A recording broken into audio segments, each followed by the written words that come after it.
Won't you stop and take a little time out with me? Just take 5. Yeah, you know exactly what it is. Take 5. Another day, another dollar. We got a Friday blackout pod. No energy for the blackout pod. Like we're not doing that. But okay. What's up with y'all, man? Joey, what pizza you ordering? I'm more of a pepperoni black olives guy. My dad's a Italian sausage mushroom kind of guy, so we're splitting a big one. I like that. Splitting the big one is crazy. Pause. It's crazy. Sounded better in my head. Yeah, we got the soundboard out here today. Yeah, we definitely got the soundboard going. And what's up with you, man? You cheesing more than normal.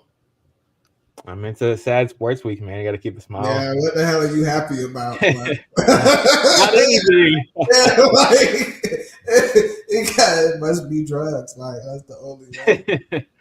Definitely nothing to be happy about. But I'd say for our pod, man, we got a couple of topics we want to get into. You know, no funny stuff. We just gonna get right into it. We're about to get into the weeds now. It's gonna be pretty interesting. It's definitely gonna be pretty interesting how we do this here. But let's start with Ja Morant on the left. Okay, Ja, he's running into turmoil with his franchise that drafted him, the Memphis Grizzlies.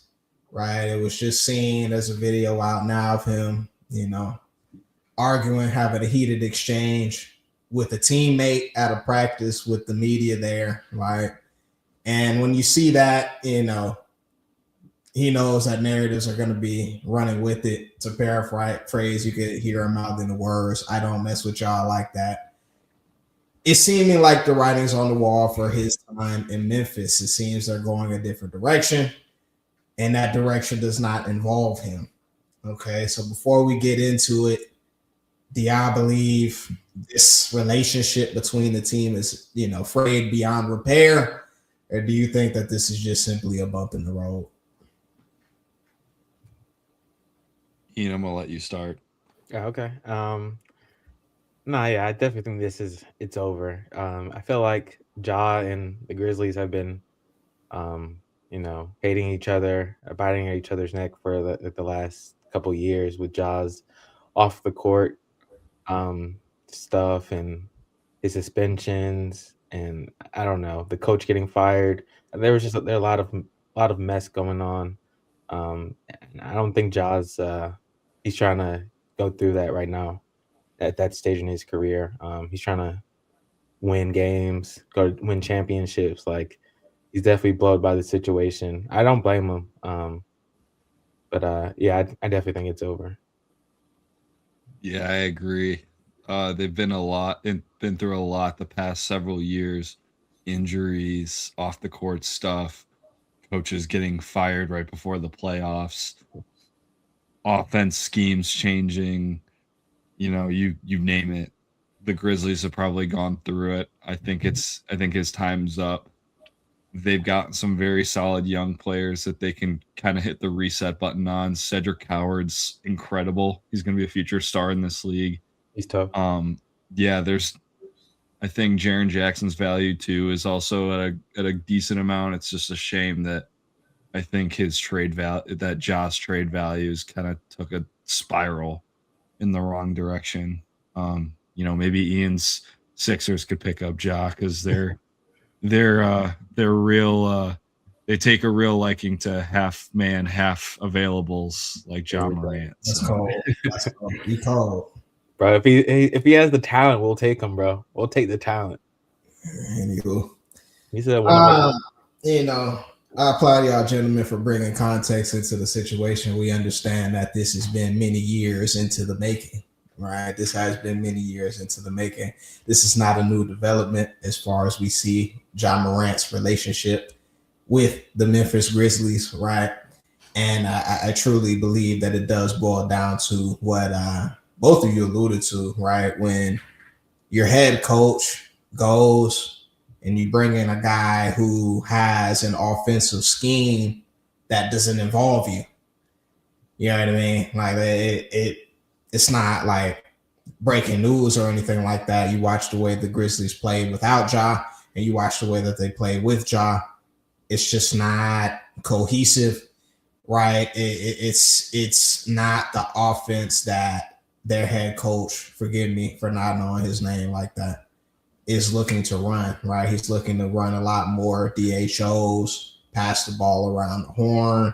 Everybody gets involved. It's up and down game, which I think Ja could excel in, but the problem is Ja at the end of the day made his living, made his money as being a pick and roll player who can also be devastating downhill. We just haven't been able to see that. We really just haven't been able to see that on a consistent basis. Ja Morant's been struggling mightily as far as his 3-point shot as well. And in the offense that he's in, that just makes it difficult to continue. But with that being said, I think the Grizzlies have just taken a look at their young assets. They've seen that they've got some bright spots here and there that they can build upon, right, for the future. But it's going to be hard to do that with Ja Morant's contract after the next season. So we're in a position now where I believe Ja doesn't feel like he's wanted. The Grizzlies haven't made it known that he's in their future plans, right? You could tell when the love is real. It's been lost, right? And you hate to see it. Honestly, we all love Ja. I'd be interested to see what the take is from like an actual Memphis Grizzly fan, because like with me and Trey, which, you know, I'm not going to mention too much, but like regardless of contract situations, like when you have a guy that you haven't had in many previous seasons, like it's hard to see them go. But I just think, you know, off the court antics, not being a part of the offense, now you're getting into it with your teammates, like doesn't look like it's going well. Doesn't look like there's a bright future there. If I'm a Memphis Grizzly fan, I'm not gonna like Ja. You're not, though. Well, I'm just saying, if I'm in their shoes, like if my best player wants out, I don't care if he wants out. Like, make everyone else leave. Do something else. Like, I feel like they can still build around him. Like, he's still that good of a player. But if he doesn't want to be there, I guess they have no choice.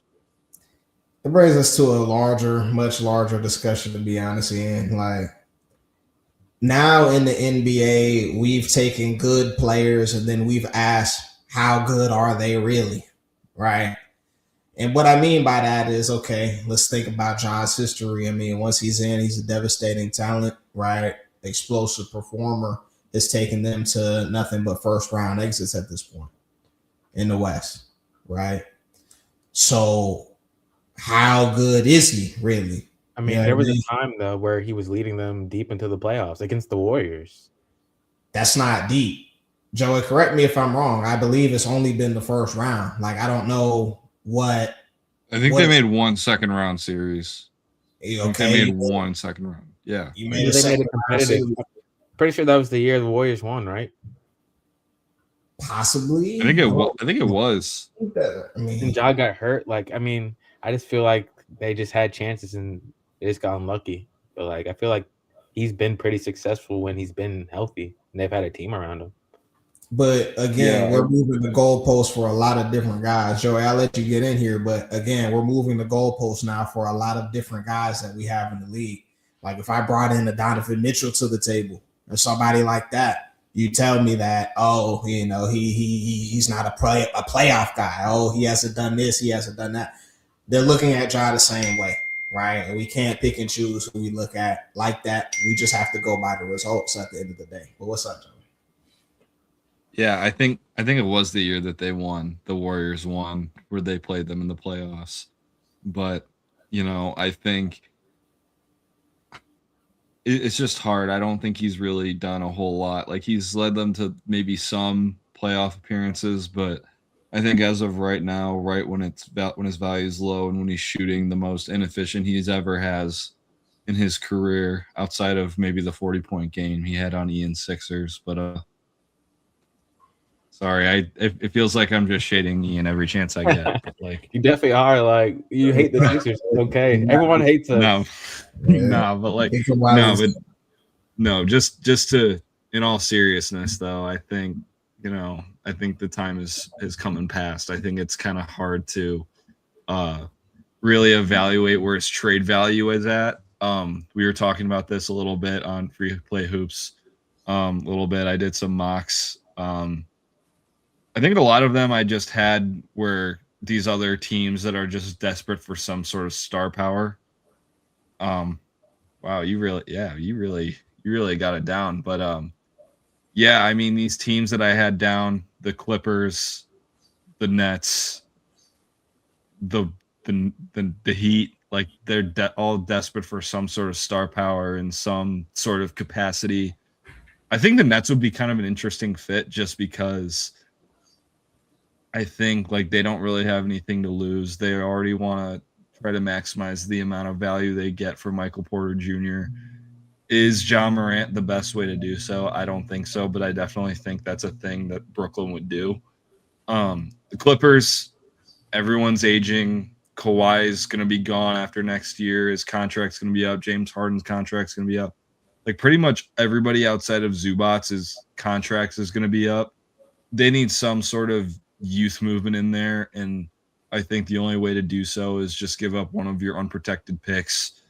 It's a hard thing to part with, but I think that's something you have to do. Even Miami, I think you have a lack of a ball creator. Davion Mitchell has been great, but I think you still need a little bit more creation.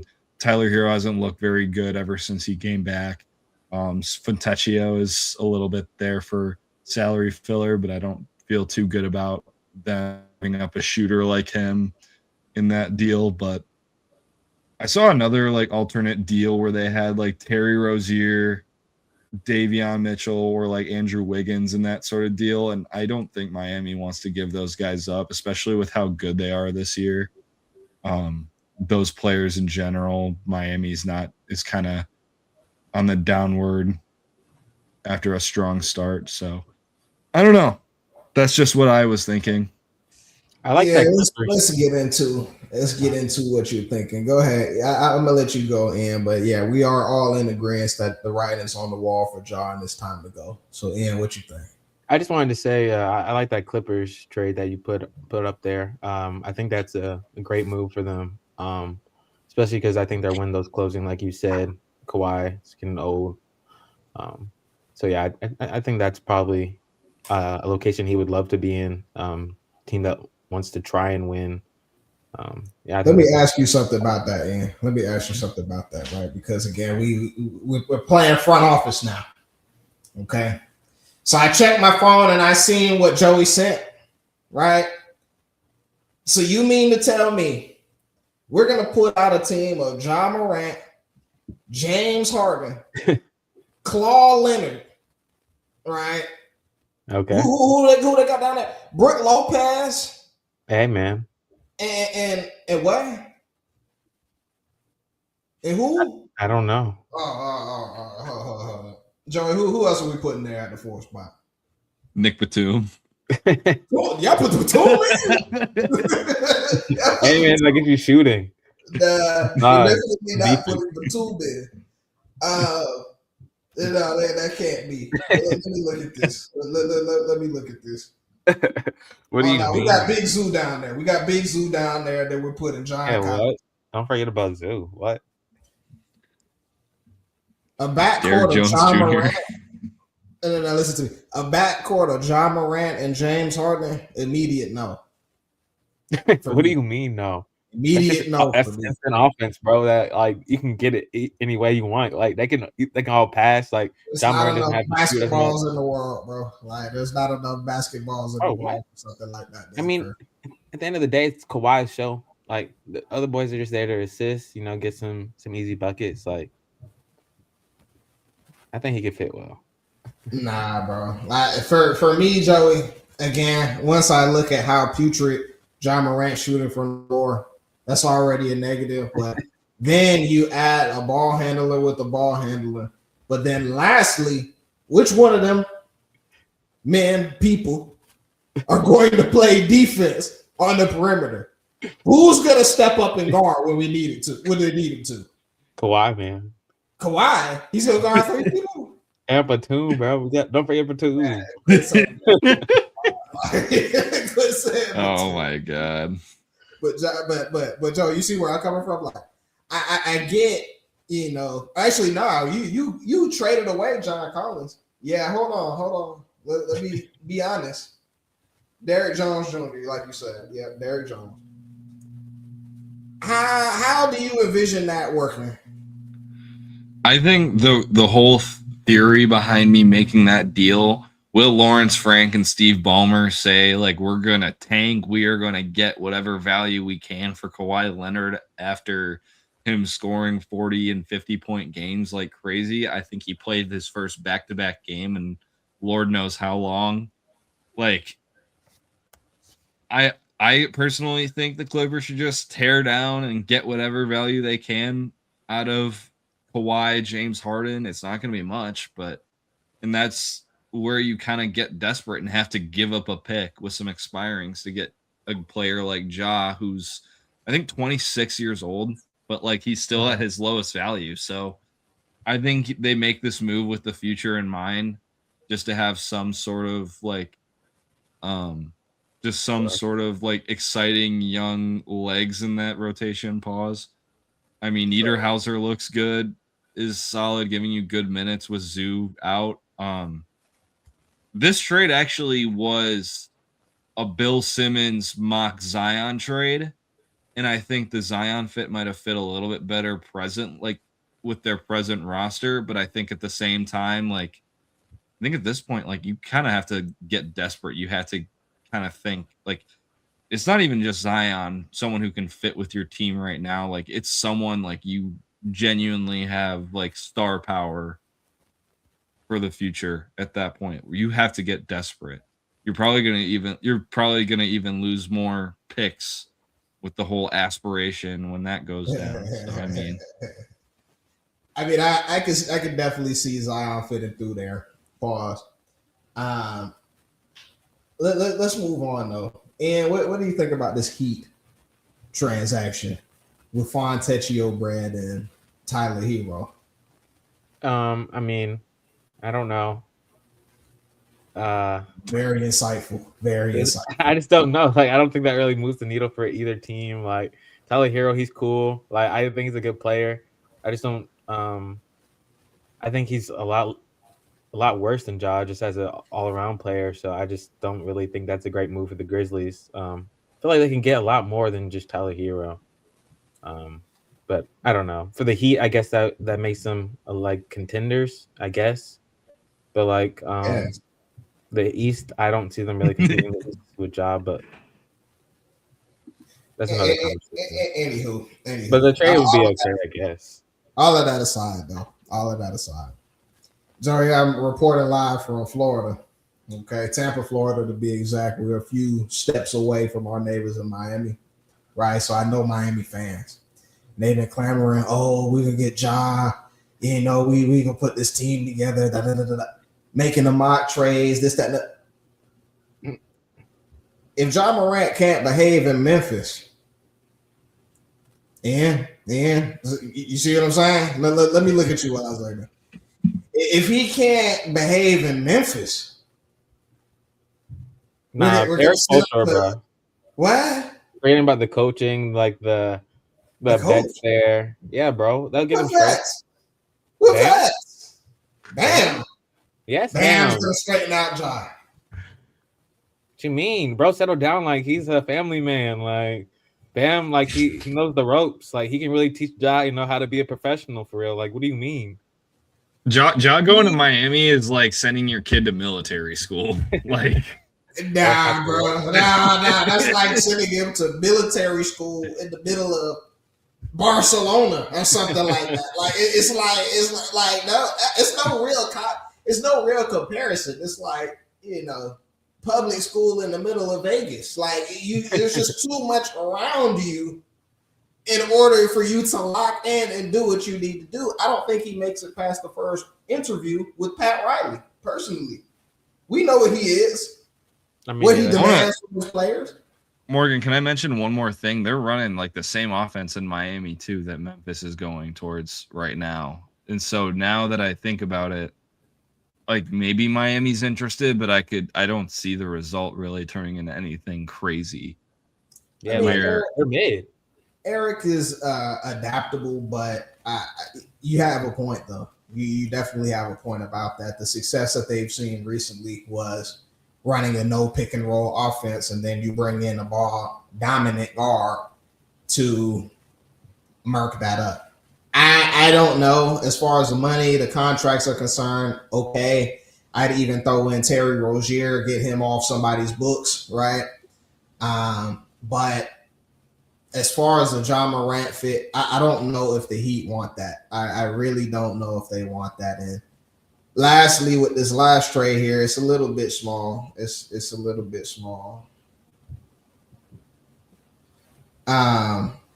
I'm looking at Kuminga, man, Hield, and a pick going to the Grizzlies. They would love that. The Nets, John Morant, Moses Moody, I'm going to circle back to. And the Warriors, they've openly said that they don't want or think much of Michael Porter Jr. It could be smoke and mirrors, but. And then we have a brother named Olivier Maxence Prosper, right? Just to make it make sense. And go ahead and jump in, Pause. What you thinking? 3-team trade.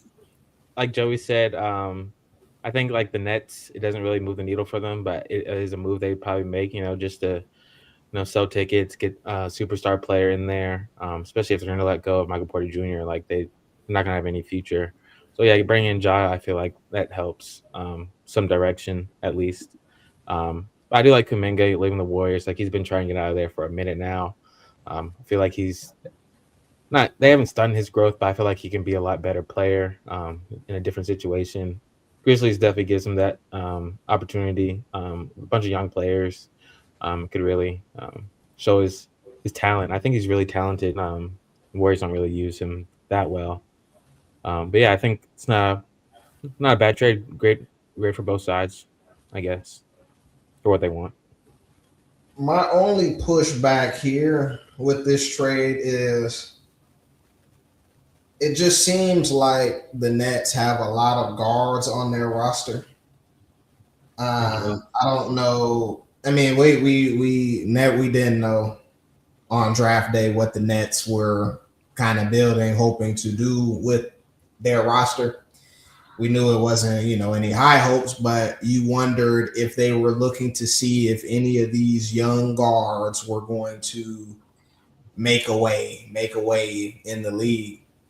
If you do this trade, we'll never know, right? That's the only thing that I'd say. But as far as ticket sales are concerned, as far as your ability to use some of those young assets to possibly put a team together around Ja, I don't hate it. I really don't hate it. To me, Ja, of course, is going to be a better piece to build around than an MPJ. So, I mean, again, I personally don't hate it. I think this one makes sense for a lot of reasons on a lot of sides. Warriors, they're really just going to have to suck it up. Like, I don't know why you wouldn't want MPJ. He fits a lot of what you're trying to do. But, hey, who knows? Steve Kerr. And he's a little younger, too, which I think the Warriors need big time. Oh, big time. You need like an established guy because I think I'm on record saying that I think Steve Kerr does not do good with developing guys. Nope. I think we see how Kuminga obviously fell out. Pods has been horrible. It's just been totally rough. Trace Jackson Davis doesn't even get minutes anymore, barely at all. They elect to throw out like 38-year-old Al Horford out there instead of him. I just think that team is just a mess at this point. I think Steph Curry is the only thing saving their season. Jimmy Butler's having a quietly good season, but I think they just need a little bit more of a youth movement. I think they also just need to kind of get Steve Kerr out of there and replace him with like a more development oriented coach. He's got to step down. Like, I know he wants to go out with Steph, but he's got to step down. But that is a conversation for another day, gentlemen. I do want to get to Giannis Antetokounmpo before we get off of our basketball slate. At Take 5 Pod, you already know what it is. A lot of interesting happenings going forth here. But let's first and foremost welcome Julian JAJAJA Chapman to the podcast. No sound, bro. What? Joe, what's up with you, man? What'd you eat today? I can't hear y'all. I don't know why. If you're talking to me, I see some smirks, but I can't hear you. So give me a minute. Take me out. Put me in the back. Put me in the back. It's crazy work. It's crazy work. But anywho, Giannis Antetokounmpo, right? This was funny. I mean, Buddy was definitely hurt after this game. Like, they tried to scrub it from the net. Like, I could only find blurry pictures of this man and tearing up on the sideline as the city of Milwaukee is turned on him and the Bucks. It's really, really, really bad in Milwaukee right now. I mean, they're losing many games. Of course, we know they don't have the roster really to win much, but they're losing games that they should win. I mean, especially when you have an MVP, all-NBA top player like Giannis. All the reporting has shown that at this point, it's a bad marriage. At this point, you wonder how long this will last, right? So my first question, just as we had a question about Ja, is do you all believe the relationship between Giannis and the Milwaukee basketball Bucks is frayed beyond repair? Or is there a way that they can salvage it, keep Giannis on, and become a contender in the near future? I don't think there's any way they can salvage this. Once the fans hate you and they start booing you, it's hard to win them back, especially when you're not gonna win a championship or go deep into the playoffs, which I don't think they will with that roster. I just don't see it ending well. So I feel like you get what you can for him now. They can get a big haul for him. Let him go to a contending team. Let him build his legacy. But I think his time in Milwaukee sadly over. Like, that's just sad, bro. You can't boo your only player who's won your championship in the last 50 years, man. Like, definitely sad to see. But hopefully they don't just trade him to some trash. I think to me, it just seems like from Milwaukee and Giannis' standpoint, like you guys talk about, like a relationship that's already like dead. I think it's more so just shadow boxing and a lot of beating around the bush here. I think Giannis wants the pride of being like a franchise legend and being there for his whole career. But I think the Bucks want to play into it, but playing into it is like outside of their means at this point. I mean, you're already giving $22 million of dead money to Damian Lillard for the next 5 years. And that just crazily restricts the amount of money you're going to be able to spend to make this team better. And not only that, Giannis is extension eligible, I think, like this offseason or next offseason. And you're going to be giving him a lot more money, like substantially more money. And that's going to handicap your finances a little bit more. And talk about a dark horse Ja destination, or just any sort of big contract that the Bucks are looking to take on. I think it's honestly stupid. It's honestly so dumb. Like I just think that the Bucks need to just like get rid of him at this point. I just think that would go ahead. Could you see them joining or like meeting up somewhere? Like a team trading John Giannis?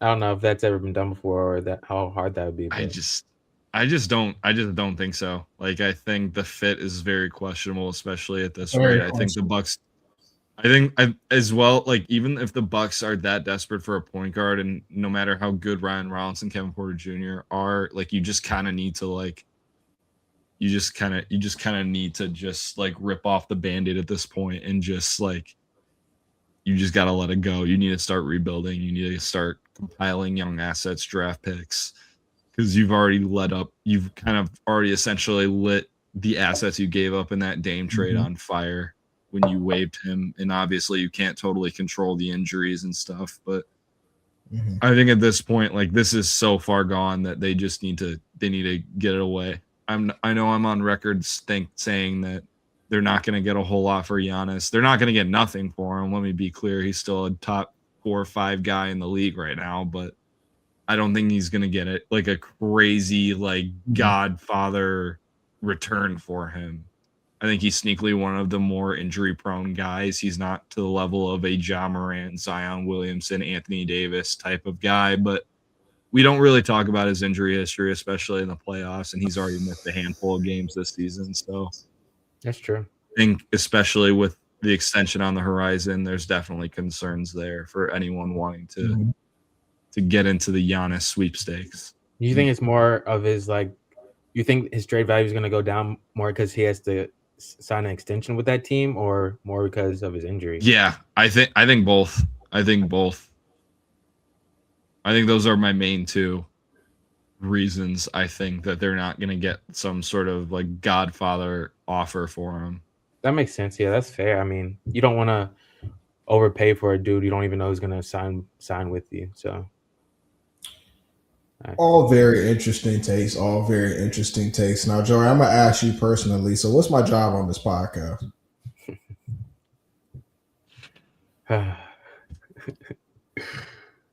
To provide the necessary and timely context to release ourselves from the shackles of our own minds so that we may further prosper with knowledge.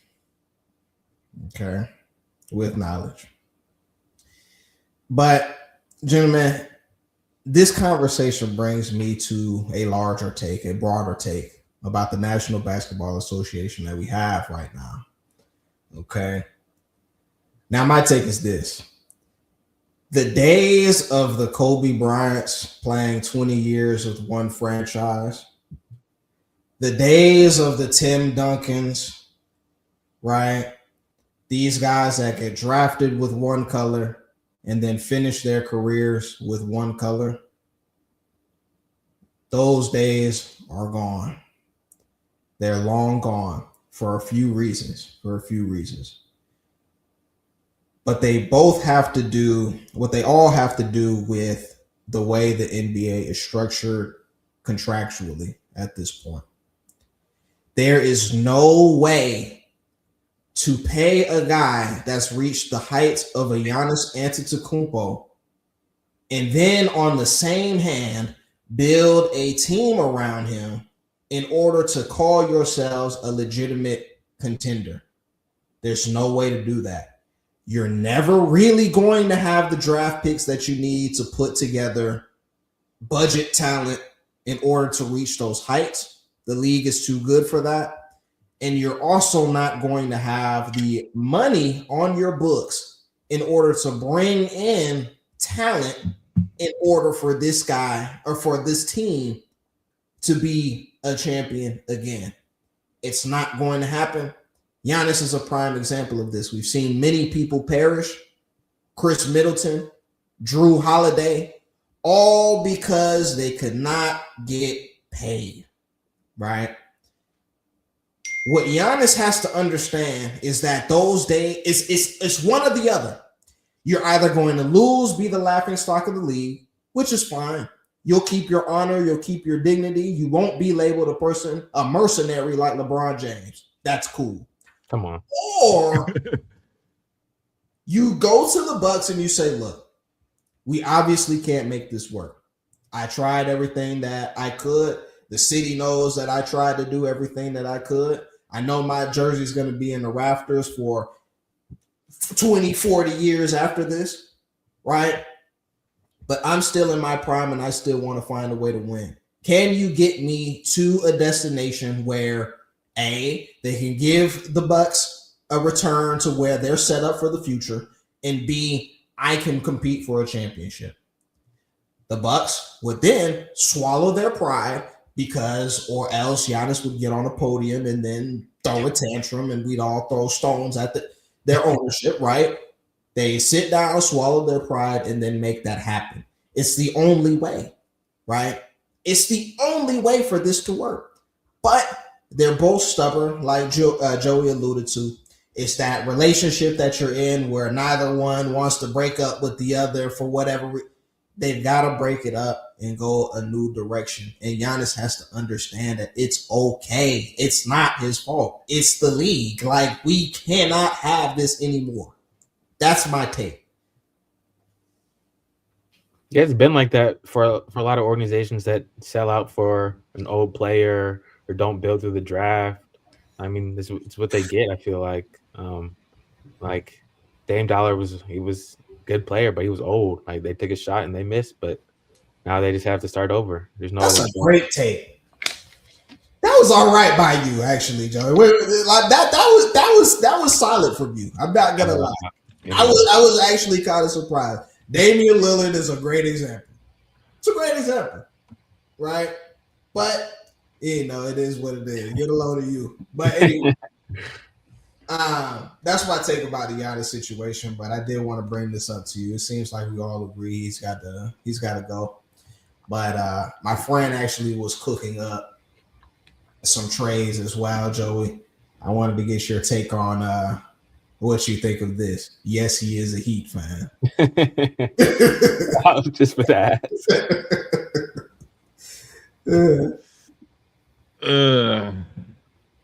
I think it's all contingent on if Adam Silver is going to let the Heat trade Terry Rozier. I think at this point, like, with him still being under investigation and everything, like, that's honestly, I honestly have no words. I think the picks are fine. The protections on it are okay. I think at this point, like, I think this is like the right sort of like caliber trade that I think Giannis will kind of get for himself. I mean, Tyler Hero, like, he's an all-star. He's a 6th man of the year. Like, the resume speaks volumes, but we look at his resume and we think he's a little bit better than what he actually is. I think the idea of Tyler Hero is a lot better than what Tyler Hero actually brings you. And don't get me wrong, like, Tyler Hero is still a very good player. He's a great shooter, but I think we just need to call a spade a spade. Like, I think Tyler Hero will get some sort of value even if you don't retain him or you don't want to keep him. Like, you could still get like a decent sling of value for him. I mean, Terry Rozier, I already said that. Fontecchio, solid shooter. I don't totally know a whole lot about Keyshawn Johnson, and I feel like all the Miami fans are going to crucify me for that. But like I think this is kind of more the steps, I think, where you're like the sort of value of return I think you're going to get for Giannis. I don't think it's going to be anything crazy where there's just like a ton of draft picks, a ton of good young players. Like, don't you think the Bucks are going to be blowed though? Like, don't you think that's probably why they haven't traded him? Like, look at this. If I'm the Bucks GM, I see this as an offer, I'm declining it. I'm sorry. Like, but that's because you don't know and understand how the game of basketball works, right? So I can't personally blame you. I don't think that's going to be good enough to like do a trade. I kind of agree with Ian here. Like, I don't think John Horst says yes to this deal, but I'm saying in the grand scheme of things, like, this is kind of the trade that you're kind of looking for, like, kind of the range of value that I think you're looking to get from a guy like Giannis at this point. Definitely the build and archetype type of trade that you're looking for. A few picks in the first round, and then a litany of young players in order to, firstly get some cash off your books when we talk about a Terry Rozier who's going to be in Guantanamo very soon, right? But then you bring in a Simone Fontecchio who, he's showing a little bit of promise. You never know exactly how these guys can pan out. And of course, Tyler Hero is going to be in there. You know, he's going to at least keep things interesting while you do a retooling, maybe centered around him, Miles, right, and those other guys that you have around there, right? So I personally like it. I think the Kashad Johnson thing, I don't think anyone knows who that is for real, but I think the Kashad Johnson is just like, again, it's the tight money that has to be in place in order to make something like that work. For the Bucks, I don't love giving up Bobby, but it's kind of the same, you know, you keep those guys together. But I don't hate this. I don't disagree. Like, this is the type of trade they'll probably get, but like, I feel like you need a star in return for Giannis. Like, Giannis is probably a top 10 player ever. Like, when you bring in the accolades, like the defense. Who is a star? What are you talking about? Tyler Hero made an all-star team. Superstar, like an elite player, bro. Yes, bro. It is Giannis. We're talking about a top 3 power forward of all time, bro. He's still in his prime. You got to get a superstar. I don't know. You got to get someone who can at least take you to the playoffs. Tyler Hero's not taking you to the playoffs by himself. What do you mean? He can take you to the playoffs in the East. He can take you to the play-in, but I'm still confused. Who is a superstar that is getting given up by Giannis? Like who? I'm just saying, like for example, like Luka got his trade was terrible, but at least they got AD. They got someone. They got AD. That's actually the worst documented trade of all time. Yeah, but at least they got a star in return. The star was injury prone, but at least they got a star. Name the star, bro. Before we get off of AD, they had pitchforks at the stadium. The man who made that trade no longer has a job. That's not my point, though. The trade in itself was bad. I'm just saying they got a star at least in return for Luka. You're getting Tyler Hero for Giannis Antetokounmpo. Like it's probably what they'll get. That's your problem. A few picks, but like, well, you got CJ McCollum for Trae Young. That's your problem. Trae Young is not Giannis. Giannis is all time. He's not CJ McCollum though. Like he's not CJ McCollum either. That's not the point of this. We're trying to rebuild at this point. We're just trying to get some guys we can clear off the books of the Terry Rozier. We're just trying to get some guys that'll still take us to the play-in, help with the retooling. Been around the league for a little bit. What's his name? Hero. And we got picks on the back end of that, Paul. That's not how you rebuild, bro. You can't rebuild with Tyler Hero. I'm sorry. Bro, Joey, you have to hit on your picks then. At that point, you got to hit on every pick if you're going down this route. It's not how this works, bro. Joey, what do you mean? Tyler what future do they have with Tyler Hero? Bro, it's not about that. It's not even about that, bro. It's not. You're not trying to win the next season after this trade. I know that. But you're talking about picks. It's over. All right, bro. I don't see like they got to get some like franchise players in the draft if they're going to actually do something in the near future. It's a top 5 protected round 1 pick. Do you understand? I mean, okay. That's a 5 pod, man. That's a 5. Like that's Julie. They're not going to be that bad. Are you here, man? Absolutely. I'm very much here. That's a Heat pick, right? I'm here. Dude, William's so ugly.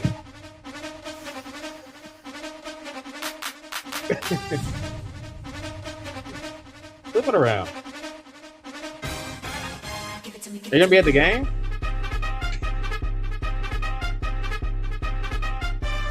Are you going? Sadly not.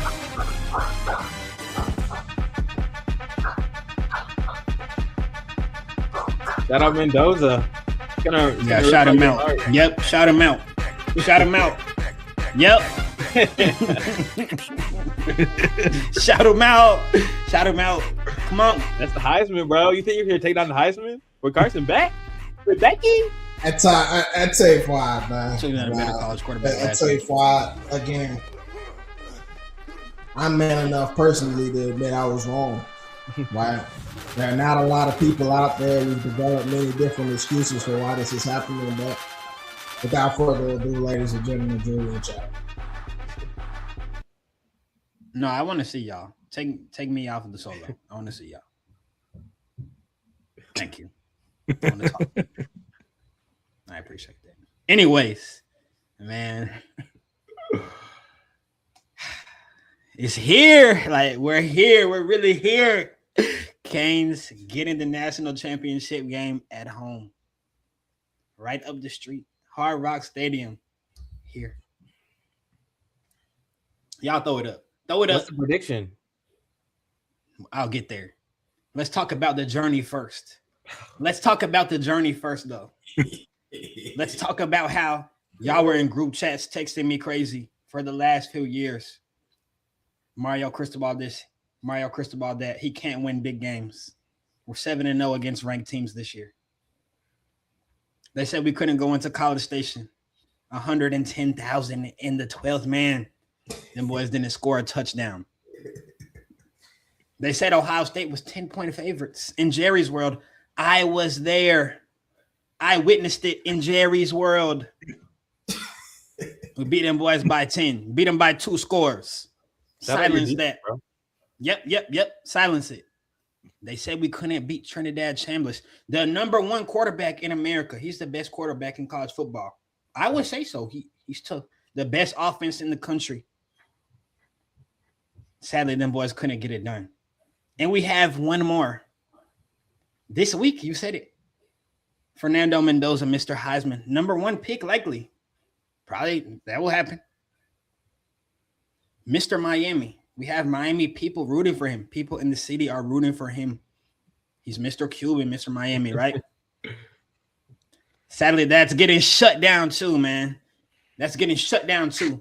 Come Monday, Martin Luther King Day. I think it's 7:30, maybe 8. I don't know. I'm too amped up to even worry about the details. But I do know what they're saying. I do know what they're saying, though. I've heard all the talk. We're 8.5-point underdog in Hard Rock Stadium. 8.5? In Hard Rock Stadium, we're 8.5-point underdog. That's nuts. Again, we've been dogs almost all playoffs, minus the last game. Do y'all know what's about to happen? I haven't been 8.5 though. Like it's Ohio State was 9.5. 9. Them boys got beat by 10. We flipped the line on them. Hey, do y'all know what's about to happen in this city? I was outside this week just walking around, and you can just feel it. You can feel it in the air. Like, we have something special brewing. This team is special. We have special playmakers. We have Malachi Tony. Do you know what they refer to him in the city? Do you know what they refer to him as? What's that? This is blasphemy. Baby Jesus. That's what they call him. I can't even engage in that. It's blasphemous. But he is well known. Gabos, you know it. He's well known in the city as Baby Jesus. He came in as a 17-year-old best receiver on the team. Torched the best corner in the country at Notre Dame. I was also there. Where it started is where it's going to end. Hard Rock Stadium, it started. It's going to end there too, in Hard Rock Stadium. With the Canes hoisting the national championship, number 6, by the way. I am sure. Clip it. I've been saying this the whole playoffs. I've been telling y'all, I'm sure. I'm sure again. The physicality edge goes to the Canes. Once again, they say, oh, Julian, you talk about offensive line and defensive line. What about the playmakers? What wins football games? That's what I care about. I mean, what if their quarterback outplays yours, though? I don't care. What We've had quarterbacks outplayed. Trinidad Chambliss just outplayed Beck. Did he? Numbers-wise, for sure. I mean, but we both saw the game. Beck played really good. Let's see if he can replicate it. He's been playing very well. Yeah. Let's see, right? He's been playing very well. He did not play very well. We can stop playing. That game was 40-mile-an-hour winds. I don't care about that. They didn't score a touchdown on us. All right. Hold. All right. Let's stop this. Now, again, take 5. You have to man up to the takes that you've had, right? Sure. You have to man up. You have to be able to stand on the tape that you have. I personally didn't believe the Kane boys had it in them, right? But as Julian delightfully laid out for us, Paul, like what we've seen from them is nothing short of Cinderella. It's been very good. Cinderella. Well, I don't even mean it like that. Again, it's been great to watch. It's been great to see. I'm proud of y'all boys, right?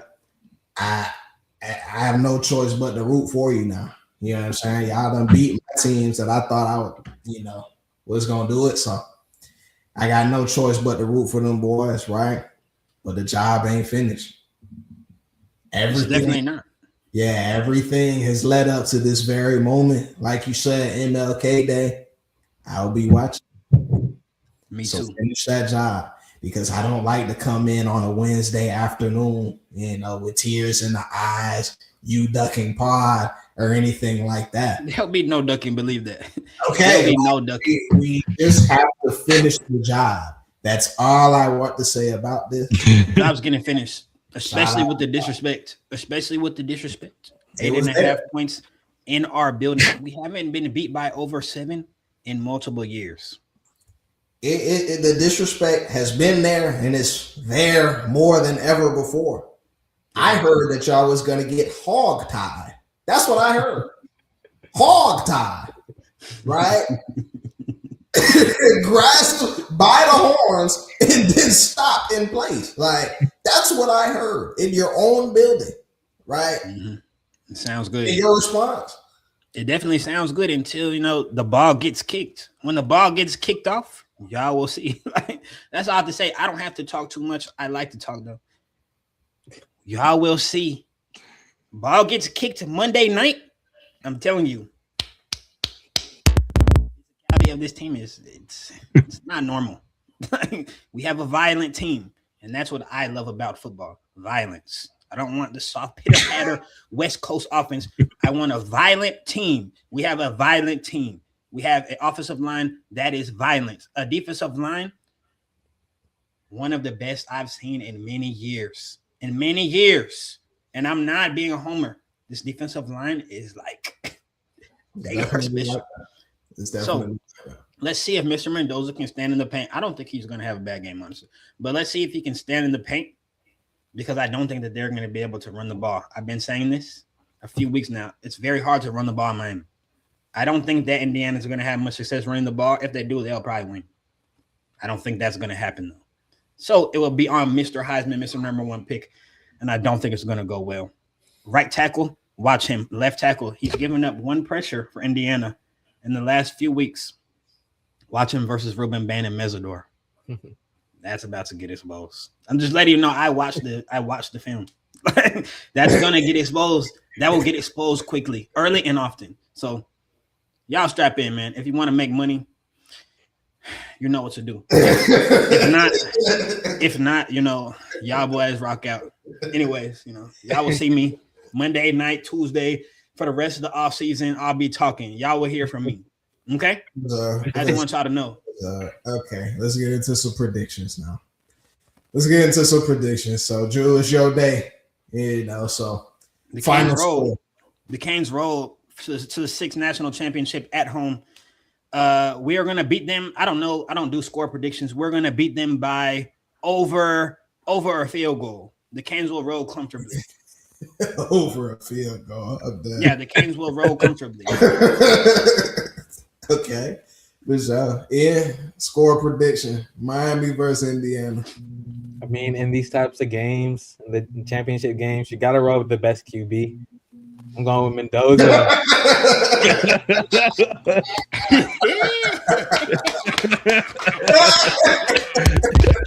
Oh, come on. Let's go. Hey, come on, Joey. Yep. Yeah, Joey.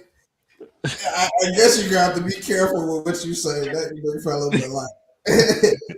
Your score prediction: Indiana versus Miami. I don't know. I feel like there's no real right road to go about this. I have no idea. I don't know anything about college football, but I don't really have any real score prediction. I've got horses on both teams. I've got Jew with you, Miami. So my other buddies are Indiana alums. Oh wow! I I don't know. I'm just looking for it to be a good game. I don't really care about the score here. Yeah, I just want a good game too. Nah, be quiet again. No, It's over with. What do you mean? I want to see it. I want to see a game winner by Mendoza. Stay over there. Well, no, I want a game winner by Mendoza. That's all I want. Right. Wait, before I go over to Morgan, can I say something real quick? I thought I saw a text or like a screenshot of a text somewhere. I don't know how real it is or not, but I think after Carson Beck made the championship game, like there were screenshots of his text with like Hannah Cavender and she's like begging for him back. And I'm like, I don't think it's real or not, but like I just thought if that was real, that might be the funniest thing I think I've ever seen. No, I think that was cap. I think that was fake. Dude, it's probably cap, but like if it was real, that would have made it all the more funnier. What do you mean that's fake? He's definitely on to better. You know, he's in the yams, bro. You know what he's on. Hey, well, you know what he's on. Come on now. And we gonna get number 6. Do you know how up he's gonna be? Yeah, he definitely will. Do you know how up he'll be? He's a Miami legend forever. Like, Just up. Ridiculously up. And we already know he be blowing trees. Unfortunately, like, look at this man, man. Every picture of this dude be killing me, man. Like he be in the hell fried. Like, I'll break us home though, man, before we get on to some NFL. You know, like I said, I'm gonna have to jump on the wagon.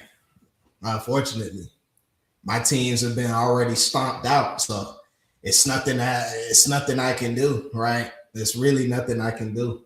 But the problem is with these Canes games, man, like Julian said, we're gonna be watching some trench ball, right? I'm gonna be, you know, nodding off, falling in and out of sleep during this hour, right? Because we're gonna be looking at a game that ends like 13-7. All right, it's going to end like 13-7 with the Canes, right? So it's going to be a lot of trench work going, not a lot of high flying action. They're going to keep that young man in check right there. And I'm going to have to hear from Julian for many months to come, unfortunately, but you will. That's my prediction. That's my prediction with it. Julian, any parting words before we get into some NFL playoff talk? I do want to say one quick shout out to Austin again. I shouted him out after we beat Ohio State. Today, he put on a pathetic performance in the group chat. It was pathetic. Miami got our quarterback. We got our quarterback in the transfer portal, and he was just whining. All that whining. You got to stop that. Y'all had a chance to beat us, and you got to shut up. We shut y'all boys up. And I called you in Jerry's World after, and you were silent. It's a shame I take far apart, man. All right, so we got our last slide here. Let's go ahead and bring this thing home. So we are in the NFL playoffs. They have been highly entertaining, I must say, right? You never really know what's going to happen, even teams down to the worst division. When we talk about the Panthers, right, they're putting up 31 points in the shootout against the Rams. I mean, very, very, like I said, very entertaining.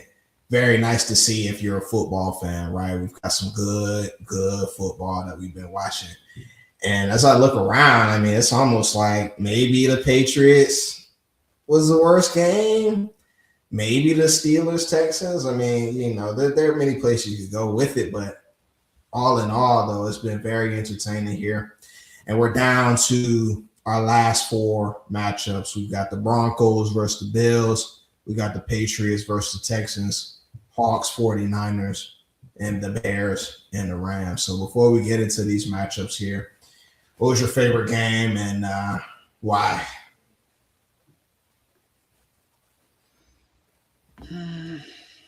For me, it was. That boy got a Bears hat. So what? Oh, I'm good. He got the Bears hat and the Rams shirt is crazy. Bears and Rams. Bears and the Rams shirt is crazy. I'll play for both. Go ahead. I had to do a wardrobe change really fast. I mean, should we let this man speak first? Like, Yeah, go ahead. Do we really even let him go? I forgot. Yeah, show yourself. I forgot. Yeah, show yourself, Ian. Explain yourself. Show yourself. Can we- Show yourself, Ian. I forgot. Y'all boys got eliminated. Show Yeah, yourself. they definitely did. Show yourself.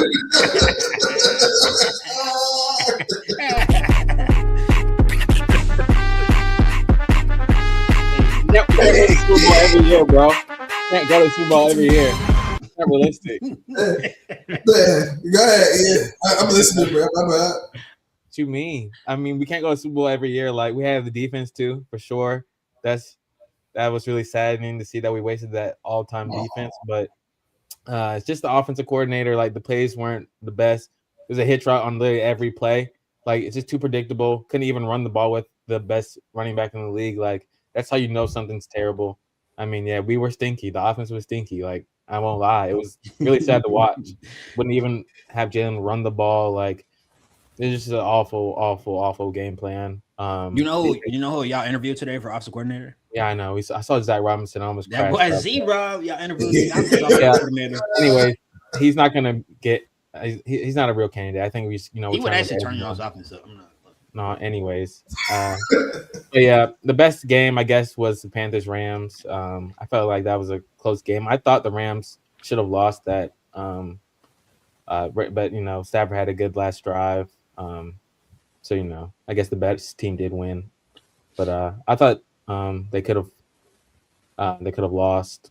But hopefully they nut up next round because I think the Bears are a lot better than the Panthers. I agree. Joey, you have anything on the Bears? Yeah, it's definitely your turn, Joey. Go ahead and talk to us. I'm so glad I scheduled my 1-year anniversary dinner before the game and that I was able to watch that game. That was her dad's a Packers fan, unfortunately, but it's all right. It's all right. But anyway, I'm not trying to become single anytime soon, but no, but that game was absolutely electric. I was absolutely going crazy. I don't see how Matt LaFleur keeps this job going into next season. Like, that's like an all-time playoff collapse right there. Like, that's absolutely unreal. But I think my main concern here, like, pretty much everyone that was matched onto Kyler Gordon, who's totally not 100%, was totally just like feasting on him. Pause. Like, we saw Matthew Golden get his first touchdown in the league ever. Like, we saw Jaden Reed get something. Like, they were able to stop the run pretty well, which I think they won't have really much of an issue with against the Rams. I feel like Kyron Williams is a little inconsistent. Blake Corum's like decent, but I don't think. But like, as far as the passing game, we'll have to see if Stafford's healthy. But I just feel like the wideouts, the Devontae Adams, the Puka Nakuas are just going to get totally like, they're going to run all over us. Like, yeah, especially Puka. I'm just enjoying the journey at this point. Like, I mean, I got both of my teams playing against each other, so it's, as you can see, it's a huge little conflict of interest here. But I think the Bears Packers game was definitely the highlight of this round. So shout out to y'all, man. Nah, shout out to y'all because I was critical of the Caleb Love situation. Fingernails get back there. I mean, you never really know, where that ball gonna fly, right? But you seeing, especially through the second half of the year, I mean, he's turned up the city in ways that, Bears fans didn't even know it was possible, right? So, shout out to that boy. And I think that the Bears was on for real. But, Drew, did we hear from you? What was your game of the? My favorite game was for sure Aaron Rodgers going versus the Texans. That was pure cinema for me. I'm an Aaron Rodgers hater, so that was hilarious. Just watching that was hilarious. So That was probably my game of the week. I had a great, what was that, Monday night or Sunday night? I don't remember. Monday. That was a great way to cap off the wild card weekend. So that was special. In terms of this week, I don't know if you asked that. In terms of this week, I'm looking forward to all the games. My predictions are gonna be a little shaky, my midseason predictions, because you see, I said the number 1 and 2 seed on the AFC are both fool's gold, and we'll see if that comes true. I think it's easy to say. I think at least one of them loses, if not both of them lose this week. I don't think either one of them can win the Super Bowl. Bro, Patriots cannot win the Super Bowl this year. I don't think that they are that good of a team. If the Chargers had a left or right tackle, dub. I mean, if coulda, shoulda, woulda, but like, I mean, they have both tackles out, bro. As far as it's just tough to get through.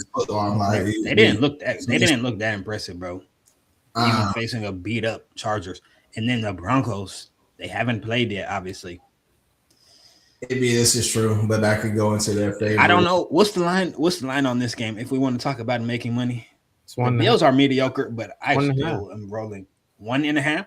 Yeah. God dang! So the lines. It's 1.5. Denver, yeah, right. That's what it says.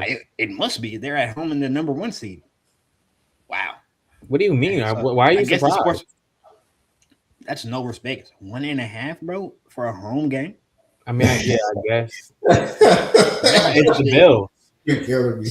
The Bills are not 5 this year. The Bills have a horrible defense. It's Josh Allen, bro. Be quiet. I know. I'm rolling with Josh Allen. I'm picking Josh Allen for sure. I don't like the Broncos at all. I don't think that they're a good football, or I don't think they're a great football team.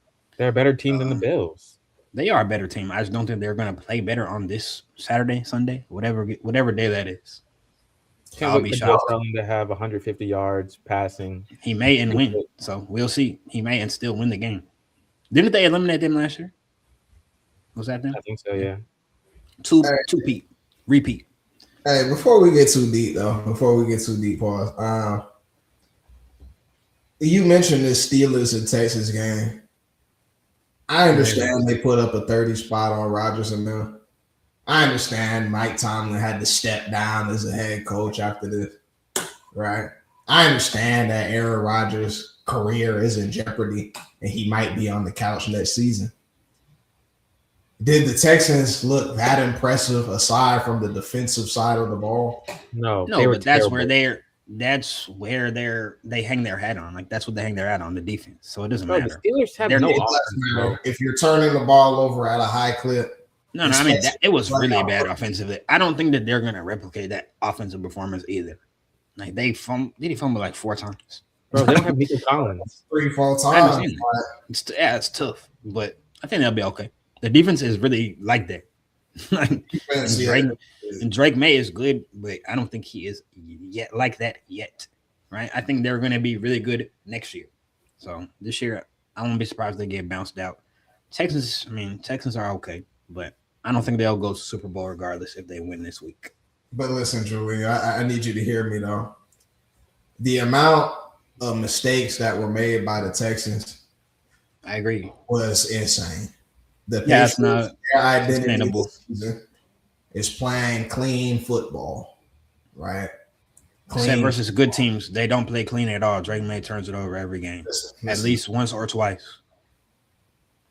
Clean football, all right? The Texans might end up beating themselves, right? Yo, Charlotte looked scared. He didn't play well. He's quivering and dropping the ball and then throwing the ball to the other team the next play. Yeah, he didn't play well at all. That was bad. So, it was like I said, I don't think that's obviously not sustainable. They'll lose if they play that game again. But I mean, I don't think they're going to play that poorly offensively. I mean, they didn't give me hope. You don't have to give. You have to think. You don't really have to get over 14 if you're the Texans. What? You know, the defense is like that. You're trying Drake May. All right. You don't have to get over 14. 14 is wild. The defense is like that, bro. You don't have to get more than 2 touchdowns. I mean, you could say that for the Patriots, though, too. Like Patriots are good. Patriots are good, but Josh missing is number one. They're not scoring more than 16. Who? Texans? Texans from their showing from last game, they Yeah, it's barely fine. scored on the You got to Steelers. win a close one. Nico too, by the way. Like that's already been reported. Like, Yeah, he's out. OB. Yeah. Right. So Higgins is gonna have to play a good game.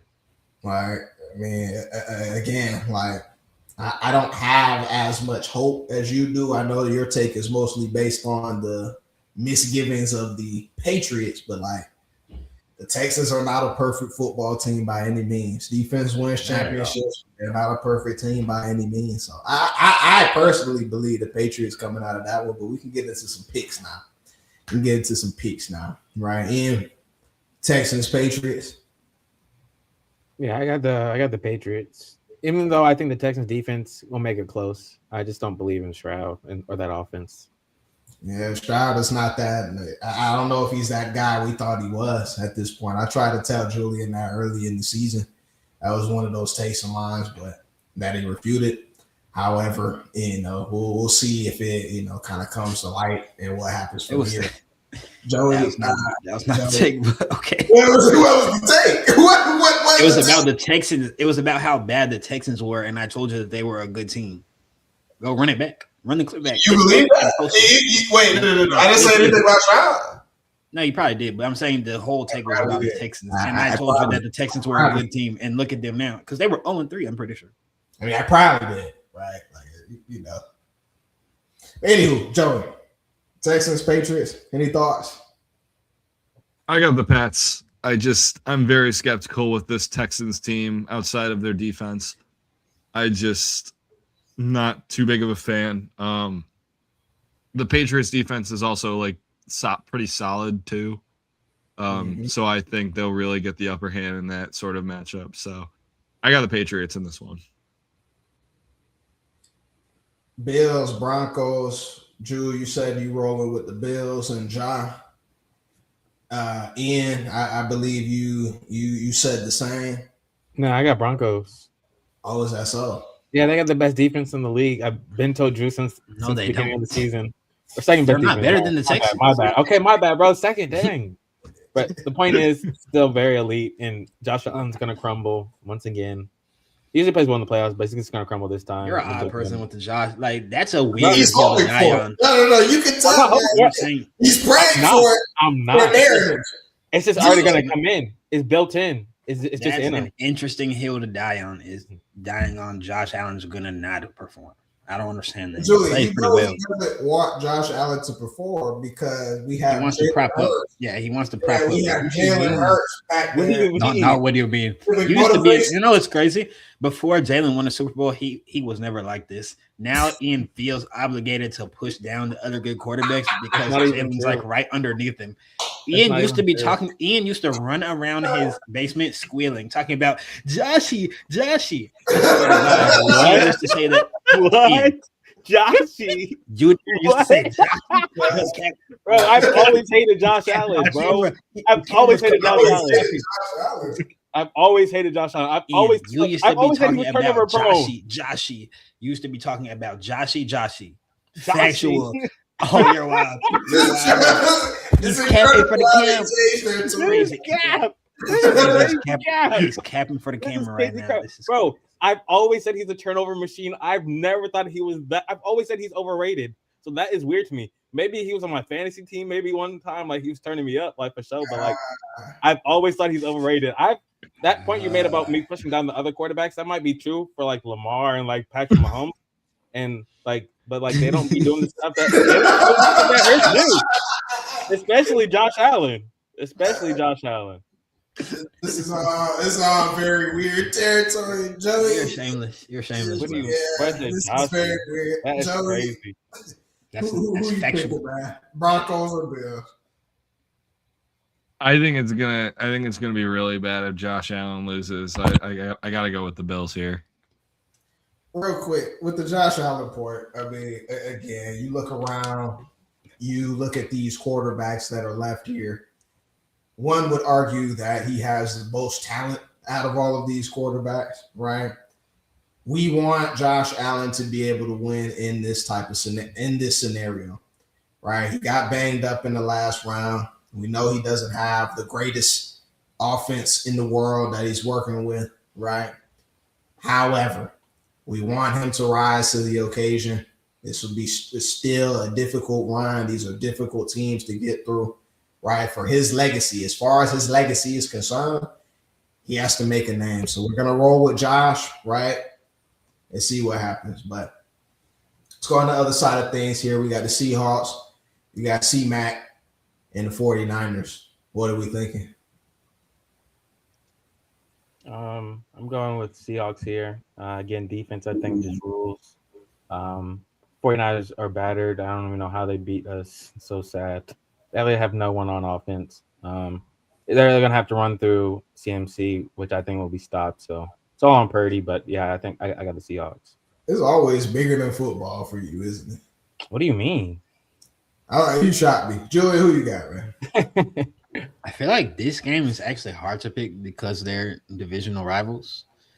And who won? The Seahawks won the last one, right? Yeah. At the end of the regular season.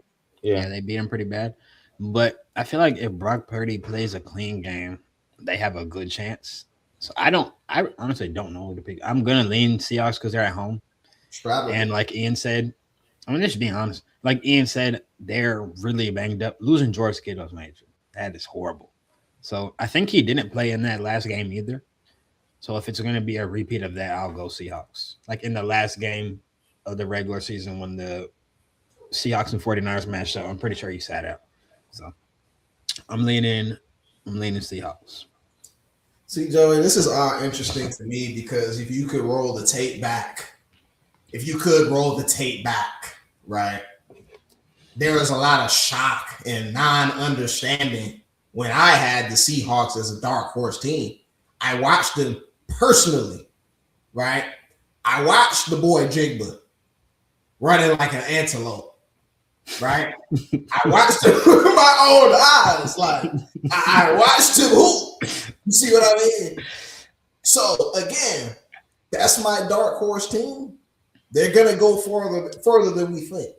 Right? Bro, they have the easiest path, though. Like, that's not really, like, mind-blowing. What's easy? They're not a dark horse anymore. Well, what do you mean? What? I gotta understand. Where is this coming from? No, that was a good take. Now I'm saying your take aged well. It was a good take. They're the number one seed in the conference, so they're not a dark horse anymore. It was just a good take. Like, I'll give you props. That's a good take. However you want to spit it. Hey. However you want to spit it, for real. However you want to spit it. As long as it was a good take, it's a good take. You roll it with the Seahawks, right? They're going to, again, they're going to go further than we think. They're going further than we think. Joey, who you got? I think the injuries that the Niners have really taken to them is hard. I think, yes, it's also on Brock Purdy. I think also a decent amount of attention should be on Sam Darnold too. Will he be able to take you to the promised land? I mean, you've already got one of like the elites of the elites in terms of wide receivers. The defense also top of the league. I find it really hard, especially with the streakiness of Brock Purdy. I don't totally know. I think I agree with Julian. This one's really hard to pick, but I just think, I don't know. I gotta go with the Seahawks ultimately. All right, a bunch of Seahawks all of a sudden. We love to see it, for real. We love to see it. We'll set your mind free, right? Also, one quick thing, in terms of making money, if you want to make money, I'll just bet on the Seahawks, not to necessarily win, but to cover the spread. 7 points is a lot, and they're divisional rivals. Like that's like super high for NFL. So, just want to throw that in. Go ahead. Throw that in. Last but not least, we got the Bears and the Rams. I'm gonna just go ahead and say it like again, Joey. It was cool, man, for real. Like, you see the TikToks, guys throwing chairs in the bar, you know what I mean? Like, running around their Bears jerseys. Like, I feel like the future is extremely bright. However, right? Dude, a bar owner actually got pissed off at some of my friends for celebrating when they had the Bears on. I'm like, sure. I'm like, I could you really blame them? Like, I don't know. Like it was electric. It was awesome, but I think at the same time, like I just think the Rams have the personnel to really take this game. What? I I am disappointed. You are aware of both colors, but I am very disappointed. I think the Rams are going. They heard the noise and chatter about the last game. Are they really that good? Right? You get smacked by the Falcons for no reason. Apparently, like they've had a rough second half of the year, you could say. But I still think that they come out of this game. It's gonna be close, though. It's gonna be close. And I mean, y'all are gonna think I'm hating, but Stafford didn't have the best game last week. Like, we can just be honest with ourselves. If we watched it, like he played very, very mid until the last drive. He got saved by his team, but it's okay. It's okay. what are you saying? Huh? What are you trying to say? No, with that being said, I think I got the Bears in this one. I think if Caleb just plays a clean game, doesn't try to do too much. If their running game's usually pretty good. I think they can rely on that. And this converting the end zone, that's really all it comes down to. Can't settle for field goals, gotta get touchdowns. Especially with the weather being as it is. Don't want to leave anything up to field goals. Like, don't do that. But I think it'll be close, but I got the Bears. Last but not least, Drew, talk to it. What do you think? I just want to ask Ian. I thought it was all about the best quarterback in the playoffs. I thought that's what you're rolling with. When it comes to the playoffs, I'm picking the best quarterback. Like I said, Stafford was mid last week. Like, he played well when he needed to be, but he was mid. Caleb's better than Stafford. You expect Caleb to play better? Caleb was not good the first half of that game. No, he wasn't. But I think Caleb, like I said, if Caleb takes what's there, if they rely on the run game, I think they could win. Like, I don't think the Rams are that great of a team. And if Stafford's not going to play elite, like, I think the Bears have just the margin. I like Rams. I like the Rams.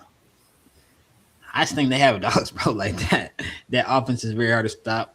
Sean McVay is obviously a really good coach. I think we have to account for that. Not to say Ben Johnson is he's coach is behind off. I think also another team who's a year ahead is Bears. Like, they are similar to the Patriots, almost on par. They're way ahead. Having a first-year head coach and Caleb's playing way better than he ever did. Like, it's really awesome to see. I would be excited if I was a Bears fan. But, yeah, just in this game, I think the passing just gives the Rams an edge. I don't know what the weather's going to be like. That could – it's frigid. Is it going to be snowy and windy and all that? I don't know. I don't think it's supposed to snow on Sunday now.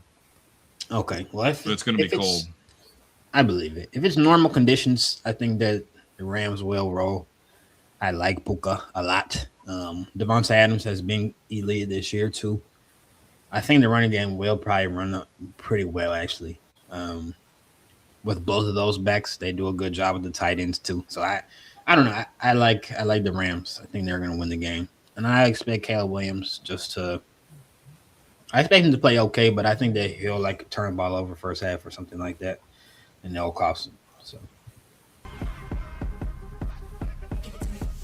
Let's say five, man. That was a long show. We got to damn make sure y'all follow us everywhere: Facebook, Twitter, X, TikTok, Twitch, YouTube, all that, man. Got some exciting football to watch. Trade deadline coming up for the NBA. So we got to stay tuned for more, man. So we're going to see y'all next week.